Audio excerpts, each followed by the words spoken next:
Well, yeah. So the next one we have on the docket is Carolina and the Islanders. I think you and I would both agree that the Carolina Hurricanes are quite heavily favored. Yes. I mean, the Islanders, like, you can never count out the Islanders because, again, like it's happened before in the playoffs where people go, "Oh, it's the Islanders." Like, they're not. But again, they find a way. They grind their way through the playoffs. I think a couple of years ago, didn't they have 3 straight 7-game series or something? Like something like that. Well, they also went to 2 straight conference finals. But here's where I will pose that, or this is my counter: is Patrick Waugh Barry Trotz? I don't know. No. Probably not. I think Barry Trotz is one of the best coaches of all time. And not to say that Patrick Waugh is a bad coach. It's just like Barry Trotz was able to squeeze water out of a stone with that team. Right? Yeah. Like, that's what he was able to do. And Patrick Waugh helped for sure. But it's like the Islanders got in. And I think a lot of us know this, through 16 overtime loser points. And hey, get in however you can. I'm not blaming them for doing that, but it's not going to help you progress in the actual postseason.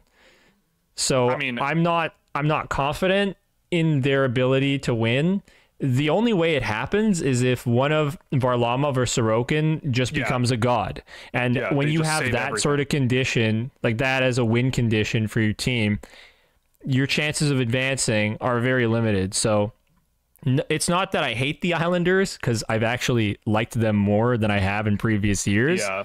But I just don't think, like, especially a team with Carolina where they're so good across the board.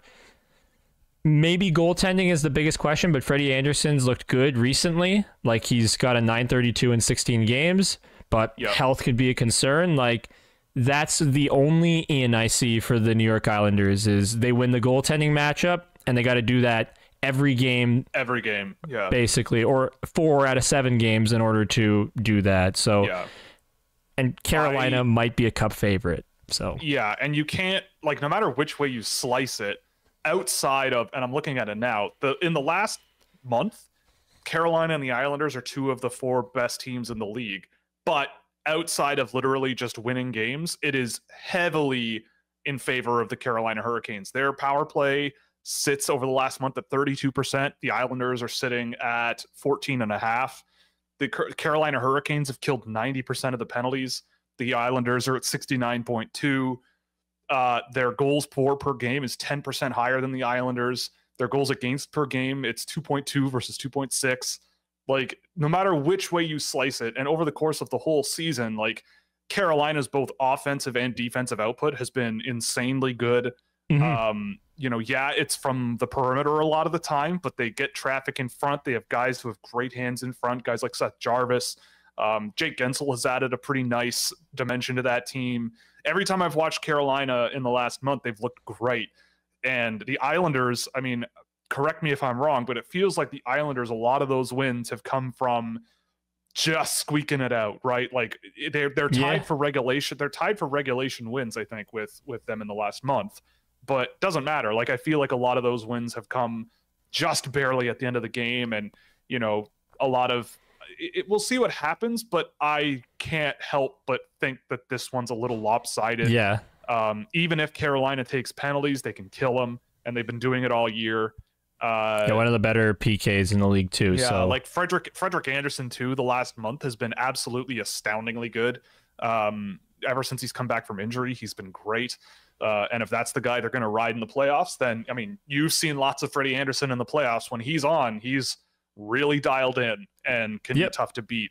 So we'll see what happens. But I find this. So what's your prediction then? Like, how many games? I said Carolina in 5. Yeah, I've got Carolina in 5 as well.